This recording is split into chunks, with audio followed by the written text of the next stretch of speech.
Hello students, now we'll see the second numerical on psychrometric.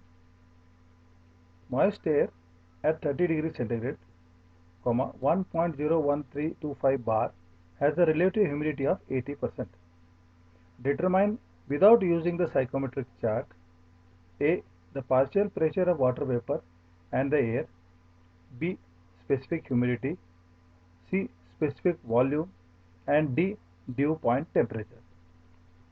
Now in this numerical, the dry bulb temperature is given, the pressure total pressure is given, P is given, dBT is given, and the relative humidity phi is given as 80%. We will consider it as 0.8.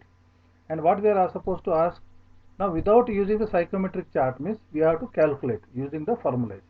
Okay. The other way is you can use the psychrometric chart and find it out directly without any calculation. But here we are supposed to calculate using the formulas.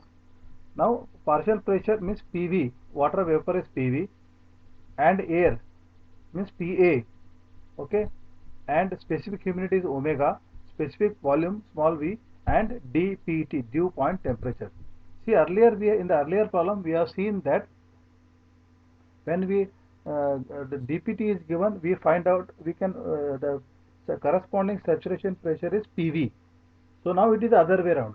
If we know the PV, then we can find out automatically the saturation temperature is known as dew point temperature. Please remember this. Now data of the moist air dBT is equal to 30 degrees centigrade. Atmospheric pressure or total pressure is 1.01325 bar is equal to 101.325 kilopascal. Relative humidity is 0.8. To find the partial pressure of water vapor, that is PV, and air, that is PA. Okay, relative humidity is equal to PV by PVS. Now PV is equal to partial pressure of water vapor and PVS is partial pressure of water vapor when the air is fully saturated.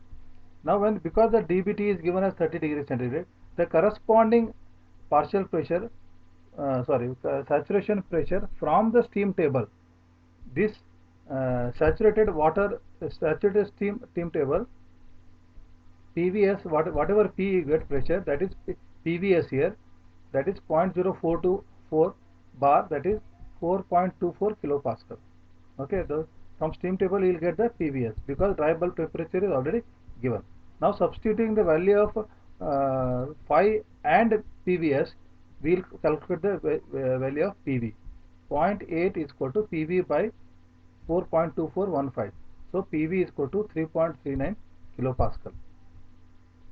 Now total pressure is sum of partial pressure of dry air plus sum of partial pressure of moisture. So now PA is equal to P minus PV, that is 101.325 kilopascal minus 3.39 kilopascal. So partial pressure of air is 97.93 kilopascal.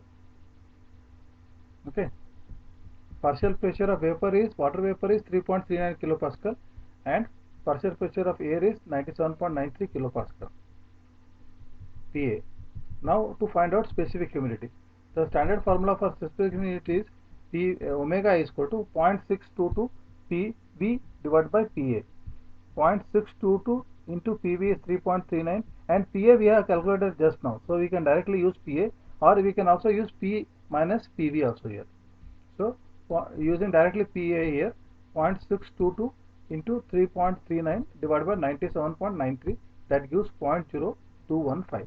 So omega is equal to 0.0215 kg of water vapor per kg of dry air. Now to find out the specific volume of dry air, as we know the ideal gas equation we can apply PV is equal to MRT. Now suppose I am applying for dry air, so PA into VA is equal to MA into RTA.